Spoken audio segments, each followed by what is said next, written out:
शिवर sir, देश में एक अजीब सा माहौल तो है ही है। एक खतरा और भी है। मेरे मित्र हैं, अमेरिका में हैं अभी डांडिया, वो लगातार लिख रहे हैं कि भारत में जिस तरह से आप अल्पसंख्यकों पर हमले कर रहे हैं, दुनिया में ईसाई देशों की संख्या बड़ी है, उनकी तादाद भी बड़ी है, वो प्रभावशाली हैं, धनी हैं, ताकतवर हैं। तो अभी इस बात पे डर दिखा रहे हैं। उन्होंने ट्वीट करके अमेरिका के एक बहुत बड़े हनुमान मंदिर की फोटो डाली और ये कहा कि तुम्हारी मूर्खता की वजह से अगर किसी दिन ईसाई समुदाय के लोग भी भारतवासियों पे ऐसा करने लगे तो तुम लोगों को कैसा लगेगा, यह मूर्खता मत करो। शिवर सर, आप हम लोगों से बहुत ज्यादा अनुभव आपको है पास है। आपने इमरजेंसी से लेकर जेपी के दौर से और वर्तमान लोकतंत्र तक देखा है। क्या कभी कोई ऐसा मुल्क में प्रधानमंत्री हुआ कि एक राज खालिस्तान के दौर की बात, हम पंजाब के आतंकवाद की बात हम छोड़ दें, तब उस दौर को भी हम शामिल करें, तो क्या इस मुल्क में कोई प्रधानमंत्री ऐसा हुआ कि जो एक राज्य में इतनी आग लगी हो उस राज्य की बात ना करे? और आपको क्या लगता है प्रधानमंत्री जी क्यों नहीं बोल रहे हैं मणिपुर पे? इसके पीछे क्या राजनीति हो? देखिए, मैं संजय जी 2-3 चीजें बोलना चाहता हूँ। आपने शुरुआत की थी कि मोदी जी के अंदर का डर दिख रहा है।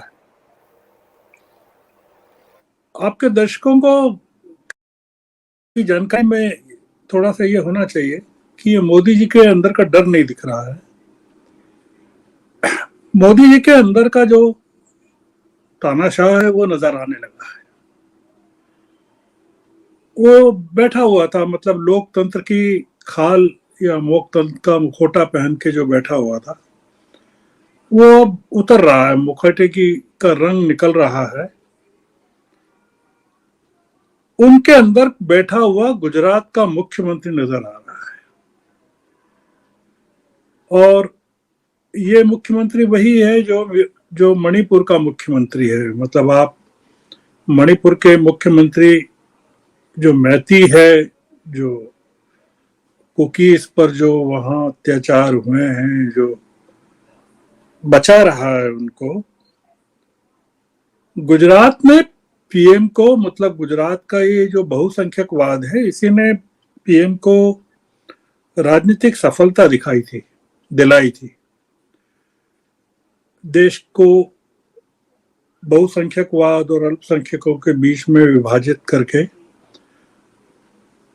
ये वही है। मतलब इसमें प्रधानमंत्री नहीं डर रहे हैं, वो डरते नहीं है। आप एक चीज निकाल दीजिए मन से कि वो डरते हैं। डर कौन रहा है? डर जो 300 सांसद हैं वो डर रहे हैं।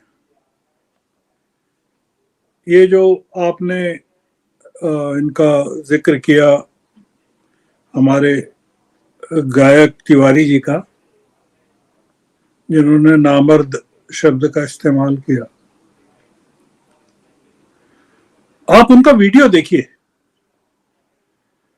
और उस वीडियो में उनका गुस्सा देखिए, नाराजगी देखिए। आपने पिछले 9 सालों में इस तरह का गुस्सा नहीं देखा होगा। आप ये जो ईरानी है मैडम स्मृति ईरानी, इनका चेहरा देखिए तमतमाया हुआ। ये जब बंबई में अभी बोल रही थी अंग्रेजी में, वो देखिए। अब रविशंकर प्रसाद को देखिए। रविशंकर प्रसाद हमारे 1974 से मित्र हैं, साथ में काम किया हम लोगों ने। आप देखिए उनका चेहरा जब वो बोल रहे हैं आजकल, हालांकि कुछ नहीं है वो, और वो उनका डर यह है कि वो अब संसद सदस्य नहीं रहेंगे। मतलब उनकी न सिर्फ वो मंत्री तो है नहीं, हटा दिए गए इतना अच्छा काम करने के बावजूद, और ये आज तक पता नहीं चला है कि उनको क्यों हटाया गया। उनको हटाया गया, जावड़ेकर को हटाया गया। आप देखिए कितने तमतमाए हुए रहते हैं। ये लोग डर रहे हैं, एनडीए के सहयोगी डर रहे हैं। आप देखिए कि इनके साथ जो दल हैं 36, उसमें वो दल नहीं है जो इनके साथ हमेशा रहे हैं। ये हमारे अजय जी तो आते हैं उसी इलाके से इनसे पूछें कि शिरोमणि अकाली दल क्यों नहीं है, कर्नाटक से जेडीएस क्यों नहीं है जो जो इनके समर्थन में खड़ा रहा है, तेलुगु देशम पार्टी क्यों नहीं है जो एनडीए में प्रमुखता से थी किसी जमाने में, बीजू जनता दल क्यों नहीं है, वाईएसआर कांग्रेस पार्टी क्यों नहीं है।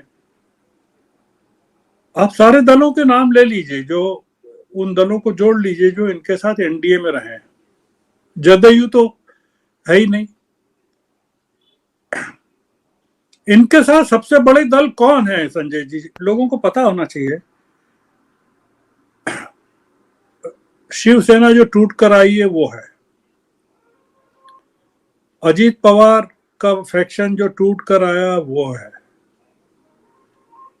रामविलास की पार्टी लोक जनशक्ति पार्टी जो दो टुकड़ों में विभाजित हो गई है वो है। ये सबसे बड़े दल हैं। और उत्तर प्रदेश के कितने दल हैं आपको पता है, और बिहार के 5 दल हैं इनके पास, मतलब बीजेपी के अलावा कोई बड़ा दल नहीं है। ये लोग जो दल साथ में नहीं आए हैं वो इसलिए नहीं आए कि उनको पता है कि सरकार की जो प्रतिष्ठा है वो इतनी कमजोर हो गई है कि वो सब लोग अपने अपने राज्यों में उनकी विधानसभाएं निकल जाती, वो अपने राज्य में सत्ताहीन हो जाते। तो प्रधानमंत्री जी डरे हुए नहीं है। प्रधानमंत्री जी तो हमने देखा है, 2002 में भी देखा उनको गुजरात में, और तब से देख रहे हैं। इतने कांड हुए आपने देखा देश में, गुजरात के बाद से भी कई हुए, दिल्ली में ये आए तब से हुए, हाथरस हुआ, कठुआ हुआ, कई कांड हुए। आपने प्रधानमंत्री जी को कभी विचलित देखा क्या? उनको लगा क्या कि ये इनकी आंखों से? आपने बताइए शर्मा जी, या आपके श्रोताओं से कभी पूछिए, एक सर्वे करवाइए कि आपने पिछले 20 सालों में किसी ने, गुजरात के भी वो आप मनीष उसको जानी को आप शामिल कर लीजिए, मोदी जी की आंखों से आंसू बहते हुए देखे क्या किसी भी मौके पर, एक भी मौके पर? सर नोटबंदी के बाद एक बार उनकी आंखों में आंसू आए थे, वो कहा था मुझे ये लोग मारना चाहते हैं। तो वो तो कहा था ना कि मेरे को चौराहे पर खड़े होकर ये करना वो करना। मैं उसके बात नहीं कर रहा हूं। जिस तरह की त्रासदी हुई महिलाओं के साथ, हाथरस में जैसे रात को जलाया गया, या बिल्किस बानो का केस है, या गुजरात में अहमदाबाद में गुलबर्ग सोसाइटी का है जिसमें 68-69 लोगों को जिंदा जला दिया गया था, जिसमें एक कांग्रेस के पूर्व सांसद भी थे, एहसान जाफरी, या बड़ौदा का बेस्ट बेकरी कांड है। बहुत सारे कांड। आपने कभी सुना है क्या कि प्रधानमंत्री की आंखों से, या आपने अभी भी सुना उनको देखा 20 तारीख को 36 सेकंड या 30 सेकंड में, तो उनकी आंखें क्या झुकी हुई थी, नजरें क्या झुकी हुई थी, चेहरे पर शोक था, रुक गए, उनका गला रुंध गया, क्या हुआ? नहीं, प्रधानमंत्री डरे हुए नहीं है। हम लोगों को ये बताएं कि हमारा प्रधानमंत्री न पुलवामा में के दौरान डरता है, न गुजरात के दौरान। उसको पीड़ा व्याप्ति नहीं है, वो मुक्त हैं, पीड़ाओं से मुक्त हैं। आपका सवाल है शर्मा जी कि वो संसद में क्यों नहीं आना चाहते हैं। आपने कहा है कि प्रधानमंत्री को संसद क्यों पसंद नहीं आता। प्रधानमंत्री संसद में आके क्या करेंगे आप ये बताइए, क्या कहेंगे? अगर संजय शर्मा प्रधानमंत्री हों तो क्या कहेंगे मणिपुर की घटना पर? उनको क्या बोलना चाहिए? क्या वो ये बोलेंगे कि मुझे 70 दिन बाद पता चला वहां क्या हुआ? ऐसा बोलेंगे? क्या वो ये बोलेंगे कि मणिपुर के 3 प्रतिनिधि मंडल बैठे हुए थे दिल्ली में उनसे मिलने के लिए, और एक प्रतिनिधिमंडल में 10 दलों के सदस्य थे, और उसका नेतृत्व वहां के पूर्व मुख्यमंत्री कर रहे थे, और वो लोग 10 दिन से बैठे हुए थे। उस प्रतिनिधिमंडल को उन्होंने 10 मिनट का भी टाइम नहीं दिया, और एक कोई मुंतशिर नाम के डायलॉग राइटर हैं, उनके साथ 25 मिनट उन्होंने बिताए, वो भी बिना अपॉइंटमेंट के। मैं इसलिए कह रहा हूं बिना अपॉइंटमेंट के कि वो जो सज्जन है मुंतशिर कोई, उन्होंने खुद ने ट्वीट करके बताया कि मैं बिना अपॉइंटमेंट के इस युग पुरुष से मिला। उन्होंने युग पुरुष बताया। क्या कहेंगे प्रधानमंत्री संसद में आके? उनके पास क्या है? या तो वो ये कहें कि हमसे गलती हुई। कहेंगे क्या? आपने कभी सुना क्या कि प्रधानमंत्री ने अपनी कोई गलती स्वीकार की हो? पिछले 9 सालों में कोई तो गलती की होगी उन्होंने, नहीं की? नोटबंदी की उन्होंने, और भी बहुत सारी चीजें की। कोरोना के टाइम पे आपको तो पता है कि गंगा में क्या बह रहा था उस समय। आप तो लखनऊ में है ना, आप तो जानते हैं ना गोमती में क्या हो बह रहा था, गंगा में क्या बह रहा था। बिल्कुल ठीक। बनारस में वो आए कॉरिडोर का उद्घाटन करने, या उसके पहले भी उन्होंने सार्वजनिक रूप से तारीफ की योगी आदित्यनाथ की कि कोरोना काल में इनका एडमिनिस्ट्रेशन सबसे अच्छा रहा। आप वो वीडियो निकाल के देख लीजिए।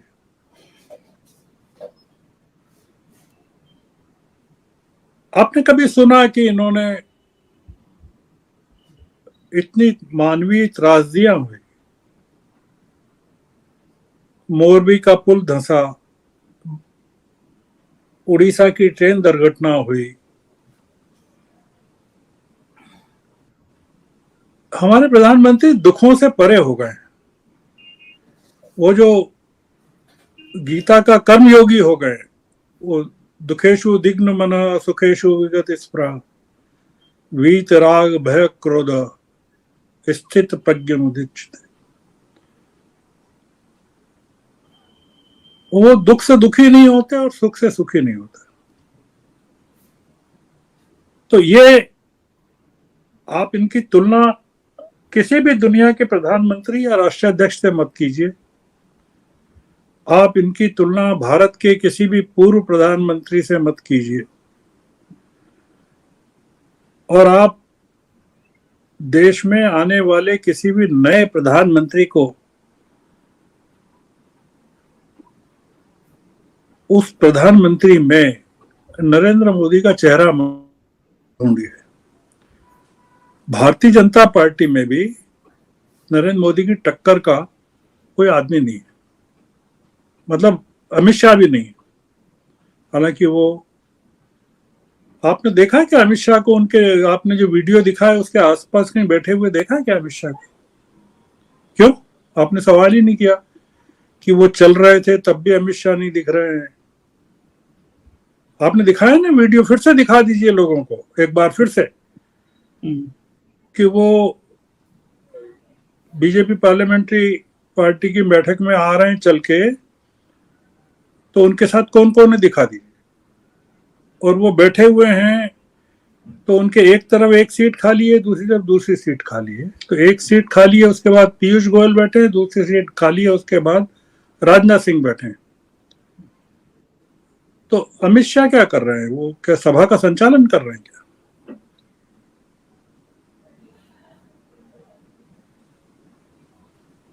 आपको पूरे, आपके जो दर्शक हैं शर्मा जी, वो बहुत बड़े काफी संख्या हो गई। अब आपकी शायद आप इतने तीसरे चौथे नंबर पर आ गए हैं देश में, और उन दर्शकों को पता चलना चाहिए कि ये देश की जो राजनीति है वो संसद में इसलिए नहीं आ रहे हैं कि वो किसी भी चीज की जिम्मेदारी नहीं लेना चाहते हैं और किसी भी चीज की जिम्मेदारी न लेना चाहते हैं, न किसी पर डालना चाहते हैं और न मना करना चाहते हैं कि नहीं ये। तो वहां संसद में वो 2.5 घंटे की बहस चाहते हैं सिर्फ। वो जो इन्होंने बताया जिस नियम के तहत 267 के नियम के तहत नहीं चाहते हैं, वो जिस नियम के तहत चाहते हैं उसमें 2.5 घंटे की बहस होती है। उसमें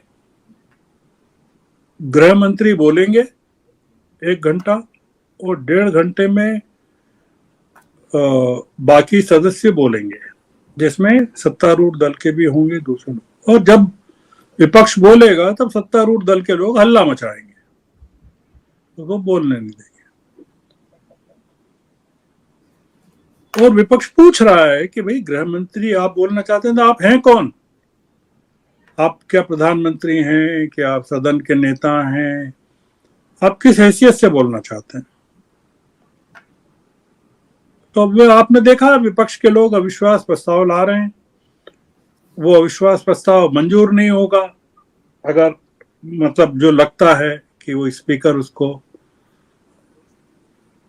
अगर रात मंजूर कर लेंगे तो बहुत बड़ी घटना होगी। उस पर अगर बहस होती है तो आप देखिएगा कि प्रधानमंत्री क्या कहते हैं। हमको कुल मिलाकर जो मैं आखिरी बात कहना चाहता हूं आपके इस पे कि तैयार रहना चाहिए 2 चीजों के लिए। या तो प्रधानमंत्री कोई बड़ा कदम उठाएं